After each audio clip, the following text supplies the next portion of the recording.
Sebanyak 471 anggota Panitia Pemungutan Suara Kabupaten Oku dilantik Ketua Komisi Pemilihan Umum Kabupaten Oku.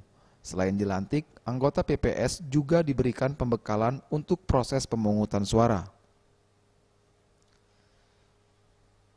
Ketua KPU Oku Naning Wijaya mengatakan, PPS adalah panitia yang bergerak di garda terdepan untuk suksesnya pelaksanaan pemilu presiden dan legislatif tahun 2024 mendatang. Naning menambahkan, untuk masa tugasnya PPS sendiri, dari bulan Januari tahun 2023 hingga April 2024 mendatang.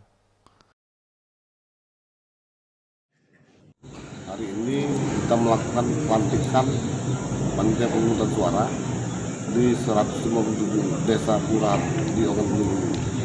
Jadi bagian dari tahapan pembentukan pada sendiri, selain pembentukan PPK,